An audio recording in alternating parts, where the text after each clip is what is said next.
Hello everyone, welcome to pharmacy class. This is me Vishal here, and today we will discuss about the very important topic of pharmaceutical suspension, and that is evaluation of pharmaceutical suspension. एक pharmaceutical suspension को हम कौन कौन से parameter के तहत evaluate कर सकते हैं, मतलब उसका परीक्षण कर सकते हैं जिससे कि उसकी स्टेबिलिटी के बारे में, उसकी स्थिरता के बारे में पता लगाया जा सके। इसको हम बोलते हैं क्वालिटी कंट्रोल टेस्ट। तो ये क्वेश्चन एग्जाम में, बाइवा में, कॉम्पिटिटिव एग्जाम्स में आपको पूछ लिया जा सकता है। इसकी कई सारी इंपॉर्टेंट टर्मिनोलॉजीज़ हैं।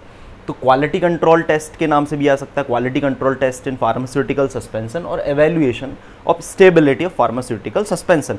तो हम 8 पॉइंट्स के ऊपर डिस्कस करेंगे, जैसे कि आपका सेडिमेंटेशन एक स्टेबिलिटी एवेल्युएशन पैरामीटर होता है, देन रियोलॉजी ऑफ एवेल्युएशन जिसमें कि हम विस्कोसिटी मेज़र करते हैं, आपका इलेक्ट्रोकाइनेटिक मेथड होती है इसके एवेल्युएशन की, फिर आपका माइक्रोमेरिटिक्स मेथड होती है जिसमें पार्टिकल साइज़ की स्टडी हम करते हैं, पीएच मेजरमेंट होता है आपका, देन विजुअल इंस्पेक्शन होता है, और आपका फोटो माइक्रोस्कोपिक मेथड जिसको हम बोलते हैं, देन आपका डिसोल्यूशन स्टडी। इसके अलावा हम और एक सेक्शन इसका पढ़ेंगे, that is problem in suspension, जो कई बार पूछ लेते हैं कि प्रॉब्लम्स क्या क्या होती हैं सस्पेंशन में।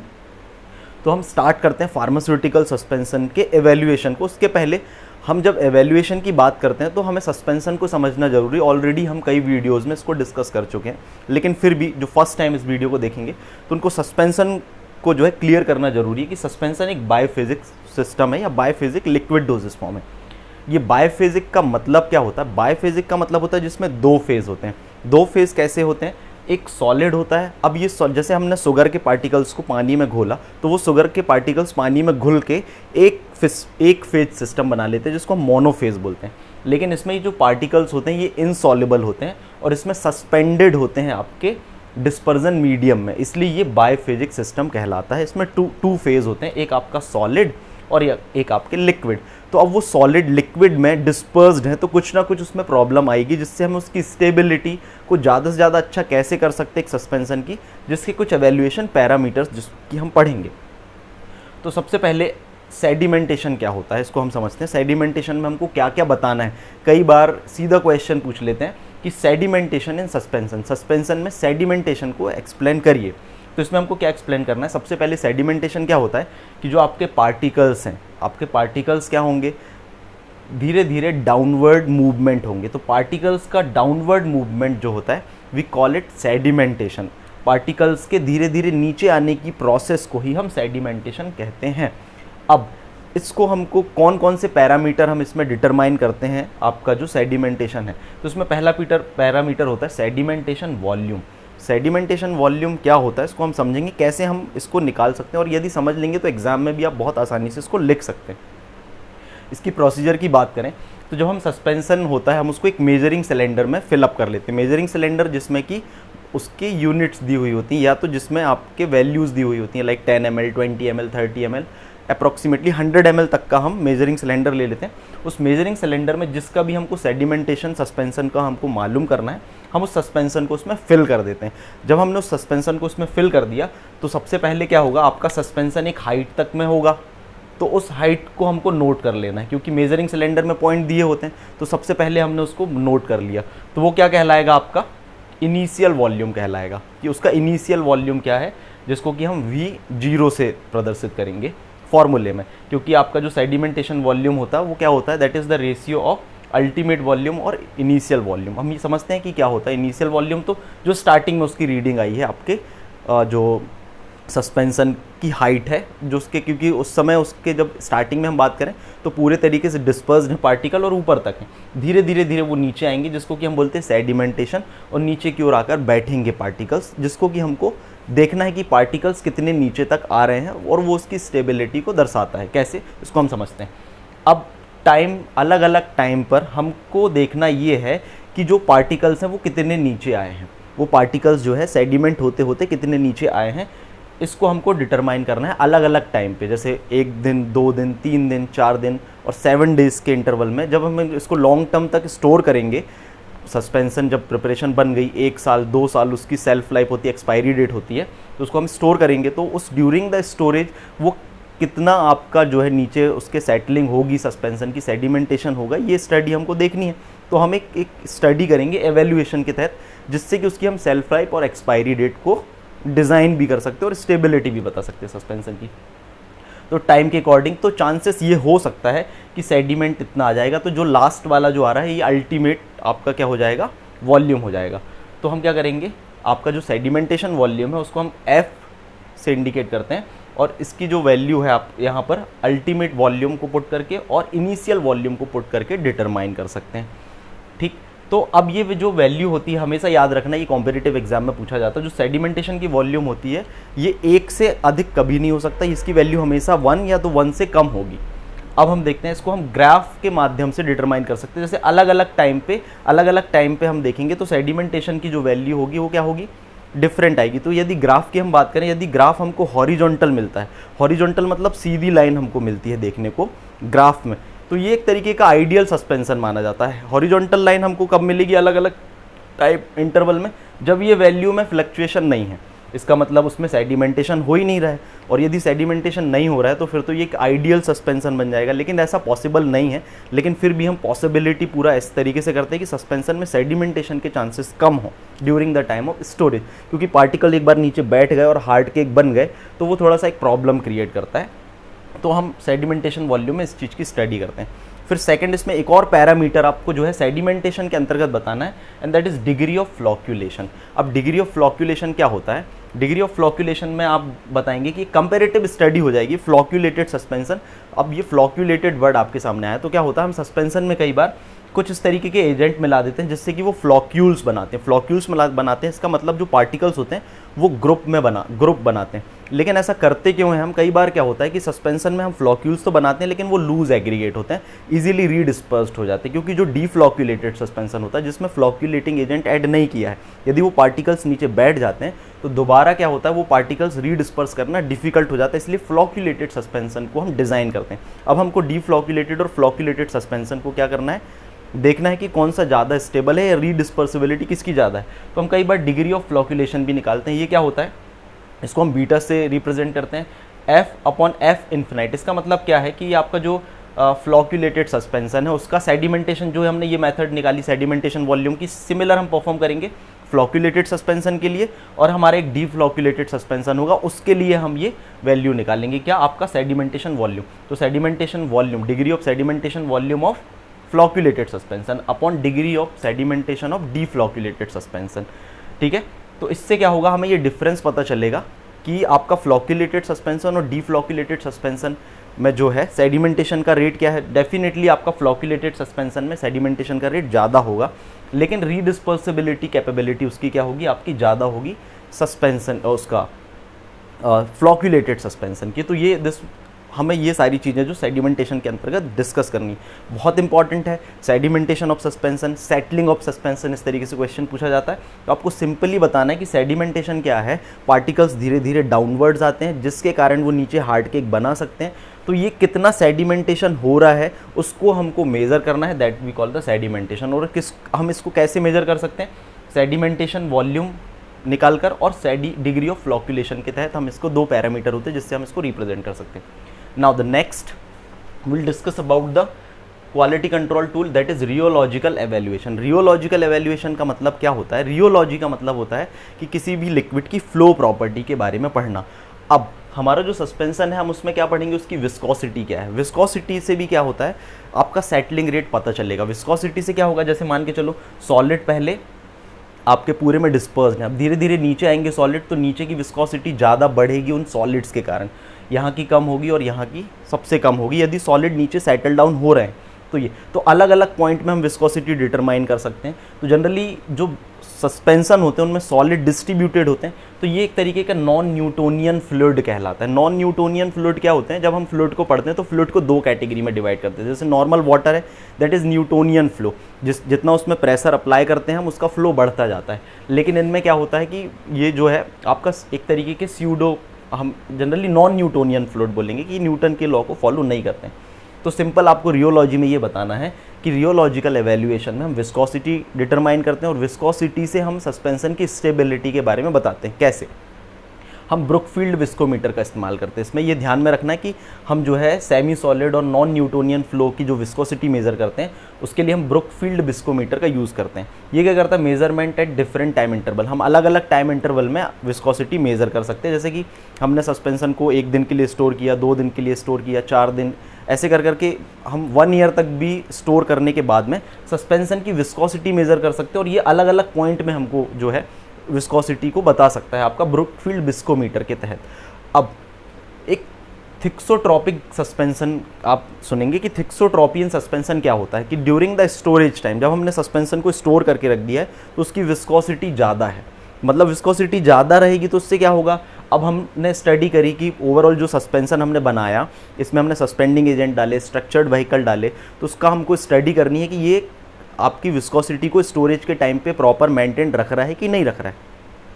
तो ड्यूरिंग द स्टोरेज सस्पेंसन आपका विस्कोसिटी ज़्यादा है, और जब आप उसका यूटिलाइजेशन कर रहे हैं तो उसकी विस्कोसिटी कम हो गई, जिससे उसका इजी एडमिनिस्ट्रेशन हो गया। और फिर जब आपने उसको स्टोरेज के लिए रख दिया तो उसको थिक्सोट्रॉपी उसकी फिर से मेंटेन हो गई। मतलब फिर से वो आपका क्या हो गया, एक तरीके का शेयर थिनिंग सिस्टम हो गया कि पहले वो क्या था, स्टोरेज के टाइम पे विस्कस हो गया था जिससे पार्टिकल सेडिमेंट नहीं हो रहे थे विस्कोसिटी स्टडी के अंतर्गत, और फिर जब हमको उसका एप्लीकेशन करना था तो वो क्या हुआ, डाइल्यूट हो गया और इजीली उसका एप्लीकेशन कर दिया।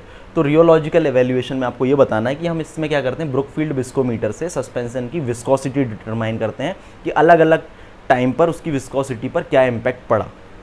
ठीक, अब नेक्स्ट जो प्रॉपर्टी है that is electrokinetic method. Electrokinetic method का मतलब ये होता है कि यदि हम सस्पेंशन की बात करते हैं, ये सस्पेंशन के पार्टिकल में सरफेस चार्ज की बात करता है। जनरली हम जब फ्लॉक्यूलेटेड सस्पेंशन की बात करते हैं तो फ्लॉक्यूलेटेड सस्पेंशन का मतलब क्या होता है कि उसमें जो उसके चारों ओर इलेक्ट्रिकल चार्ज होता है, वो इलेक्ट्रिकल चार्ज उसकी स्टेबिलिटी का कारण होता है। और ये इलेक्ट्रोकाइनेटिक मेथड से हम यही मेजर करते हैं कि उसकी जो सरफेस चार्ज है वो कितना है, उसको हम जीटा पोटेंशियल बोलते हैं। तो जीटा पोटेंशियल का यह जो चार्ज है वो कितना है जो उसको ज़्यादा समय तक स्टेबल रख रहा है आपके सस्पेंशन को, तो इसके मेजरमेंट को हम जीटा पोटेंशियल बोलते हैं। अब इसको मेजर कैसे करते हैं इसको देखते हैं। सरफेस चार्ज होता है ये। अब फ्लॉक्यूलेटेड जो सस्पेंशन होता है उसमें हम इलेक्ट्रोलाइट वगैरह ऐड करते हैं, फ्लॉक्यूलेटिंग एजेंट करते हैं जो कि चार्ज पार्टिकल होते हैं। इसके कारण क्या होता है, जो सस्पेंशन अलग अलग डिस्ट्रीब्यूटेड थे, जिनके पार्टिकल अलग अलग इंडिविजुअल डिस्ट्रीब्यूटेड थे, वो क्या करते हैं, फ्लॉक्यूल्स बना लेते हैं। फ्लॉक्यूल्स बना लेते हैं मतलब कि लंप बना लेते हैं और पार्टिकल्स का ग्रुप बना लेते हैं। अब पार्टिकल का ग्रुप बना लेंगे तो सेडिमेंट तो फास्ट होंगे, लेकिन क्या होता है वो इलेक्ट्रिकली इस तरीके से डिज़ाइंड होते हैं कि वो लूज़ एग्रीगेट बनाते हैं। मतलब उनमें जो फोर्स ऑफ अट्रैक्शन होता है बहुत ही लूज़ होता है।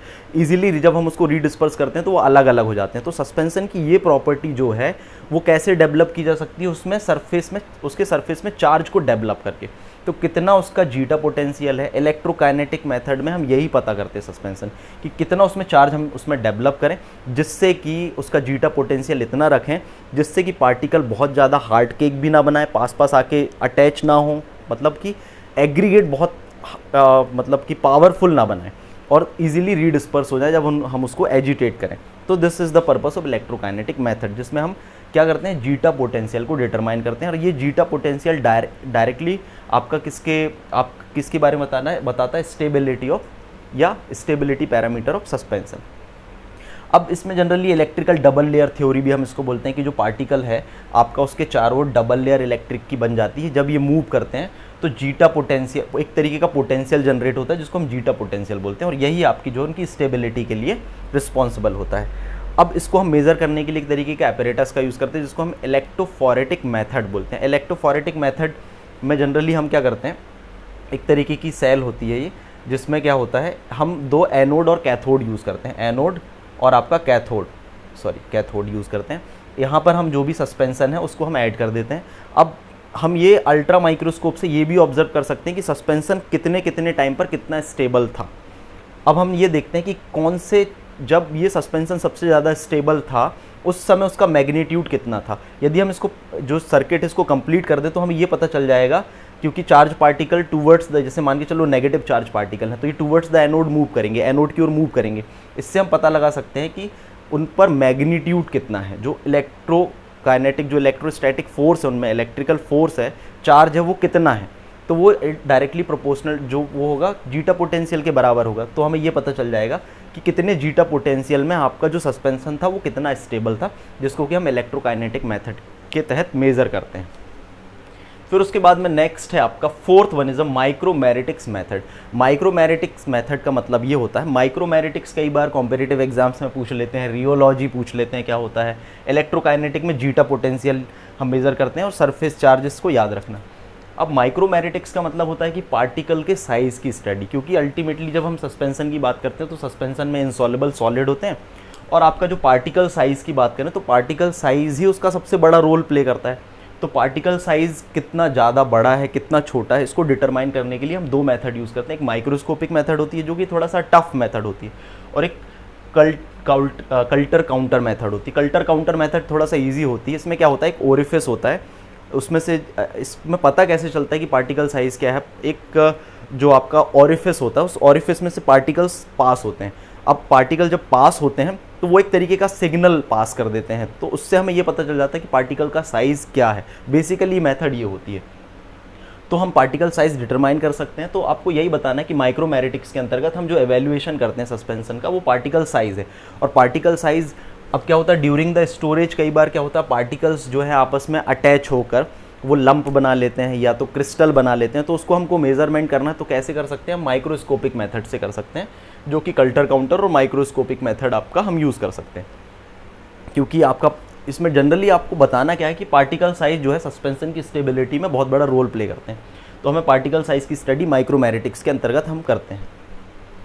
अब बहुत इजी मेथड और भी हैं, जैसे कि पीएच मेजरमेंट। पीएच क्या होता है, एसिडिटी और बेसिसिटी को बता देता है। During the time of storage आपके सस्पेंशन में कई केमिकल इंटरेक्शन हो सकते हैं, तो यदि उसमें कोई केमिकल इंटरेक्शन होता है तो वो एसिडिटी और बेसिसिटी उसकी चेंज होगी, जिसको कि हम पीएच मेज़र करके पता लगा सकते हैं।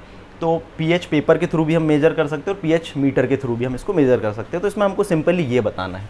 फिर उसके बाद में आता है विजुअल इंस्पेक्शन। विजुअल इंस्पेक्शन की बात करें तो विजुअल इंस्पेक्शन का मतलब ये होता है कि आपको टाइम टू टाइम सस्पेंशन में ये देखना है कि वो जो उसकी प्योरिटी है वो तो नहीं डिस्टर्ब हो रही है, और उसका जो अपीयरेंस है, अपीयरेंस मतलब सस्पेंशन जैसे मान के चलो कोई डोजेस फॉर्म बहुत समय से रखी हुई है तो वो उसमें कोई प्योरिटी में कोई चेंज तो नहीं आ रहा है, कोई अपीयरेंस तो नहीं। जैसे नॉर्मली हम देखते हैं घर में पानी बहुत समय तक रखा रहेगा ग्लास में तो उसमें गड़बड़ी हमको अलग ही दिखने लगती है, लेकिन ये तो एक डोजेस फॉर्म है। तो इसमें एक विजुअल इंस्पेक्शन ये भी एक पैरामीटर ऑफ एवेल्युएशन होता है।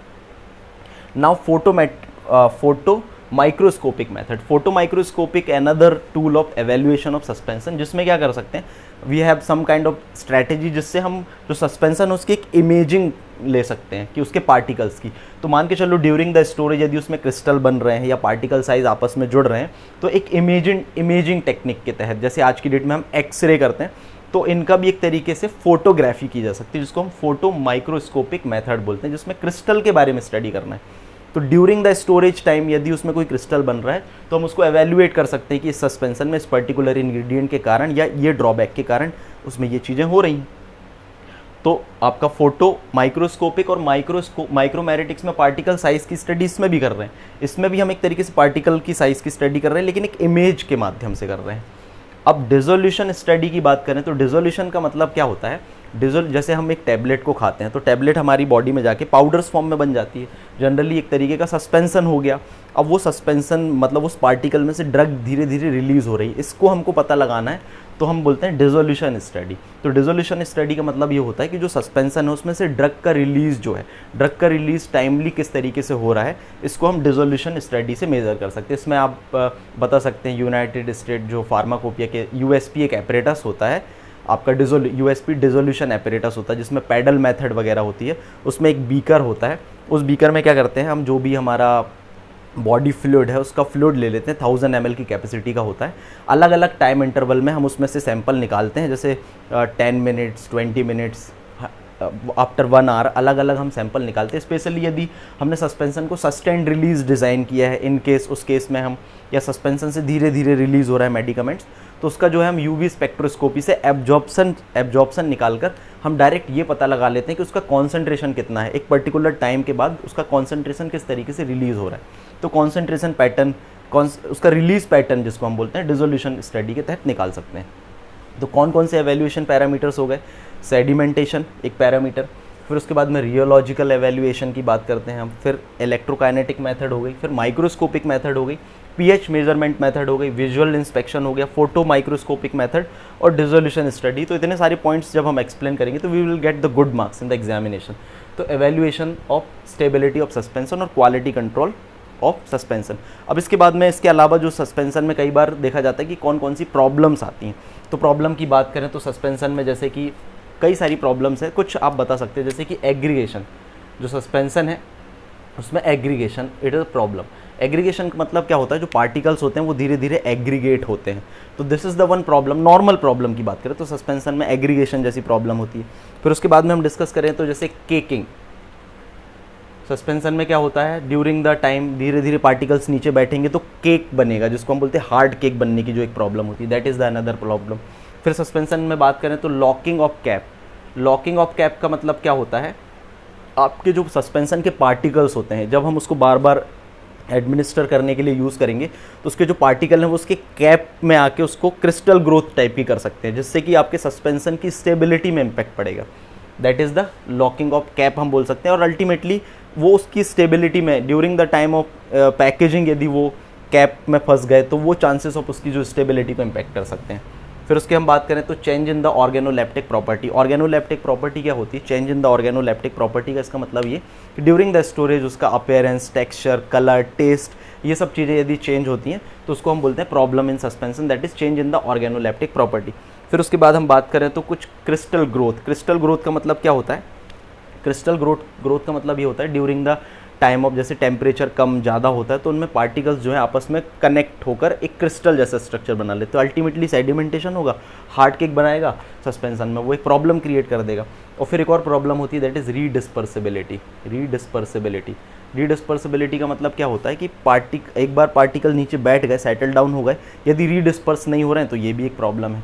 तो this is all about the problem in suspension. अब कौन कौन से फैक्टर्स हैं जो इफेक्ट करते हैं आपकी स्टेबिलिटी को, यदि हम फैक्टर्स की बात करते हैं तो कैसे कौन कौन से फैक्टर्स हैं जो आपके सस्पेंशन की स्टेबिलिटी को इम्पैक्ट कर सकते हैं। तो उन फैक्टर्स को एक बार हम थोड़ा सा देख लेते हैं क्योंकि it is very important to explain. जैसे हम बात करें सेडिमेंटेशन, तो सेडिमेंटेशन को आप स्टोक्स लॉ से भी बता सकते हैं। स्टोक्स लॉ क्या होता है, रेट ऑफ सेडिमेंटेशन के बारे में बताता है। रेट ऑफ सेडिमेंटेशन क्या होता है, d² अपॉन डेंसिटी ऑफ आपका सॉल्यूट पार्टिकल जो है माइनस आपका density of dispersion phase, gravitational force upon 18 ईटा। अब ये क्या है, इसको हम देखें, इस फॉर्मूले से हम ये भी बता सकते हैं कि कौन कौन से फैक्टर हैं। सबसे पहले डायामीटर, मतलब सेडिमेंटेशन रेट की बात करें, जो पार्टिकल का सेटलिंग रेट है, जो आपका पार्टिकल का डायामीटर है, पहला पॉइंट डायामीटर मतलब पार्टिकल का जो साइज़ है, यदि पार्टिकल का साइज़ ज़्यादा बड़ा होगा रेट ऑफ सेडिमेंटेशन ज़्यादा होगा। फिर डेंसिटी की बात करें, डेंसिटी ऑफ सॉलिड और डेंसिटी ऑफ आपका डिस्पर्जन फेज, यदि डेंसिटी डिफरेंस, दोनों की डेंसिटी का डिफरेंस मान के चलो, यदि हम बात करें एक बड़े पार्टिकल्स की, मान के चलो एक रॉक पार्टिकल्स है या एक रेत का बड़ा पार्टिकल है, यदि उसको पानी में डालेंगे तो वो आसानी से बहुत तेज़ी से नीचे चला जाएगा। क्यों, क्योंकि जो पार्टिकल है रेत का उसकी डेंसिटी ज़्यादा है, वाटर की डेंसिटी कम है। तो यदि डेंसिटी डिफरेंस आपका सॉलिड पार्टिकल्स की, अब ड्रग के पॉइंट ऑफ व्यू से बात करें, ड्रग की डेंसिटी और जो उसमें जिस लिक्विड में वो डिस्पर्स्ड है उनका डेंसिटी का डिफरेंस कम होगा तो रेट ऑफ सेडिमेंटेशन भी कम होगा। यदि ये डिफरेंस ज़्यादा है तो रेट ऑफ सेडिमेंटेशन ज़्यादा होगा। अब सेडिमेंटेशन एक कारण से और होता है जिसको हम बोलते हैं ग्रेविटेशनल फोर्स के कारण भी होता है। अब rate of sedimentation is inversely proportional to the viscosity, 18 eta indicating the viscosity. यदि विस्कोसिटी क्या होगी, विस्कोसिटी ज़्यादा होगी तो रेट ऑफ सेडिमेंटेशन कम होगा। इसलिए हम स्ट्रक्चर्ड व्हीकल और suspending agent, thickening agent, colloidal जो आपके हाइड्रोफिलिक कोलॉइड वगैरह सस्पेंशन में ऐड करते हैं। फिर आपका एक टेम्परेचर भी एक फैक्टर है, यदि टेम्परेचर बहुत ज़्यादा कम ज़्यादा होगा तो that is also effect the stability of suspension.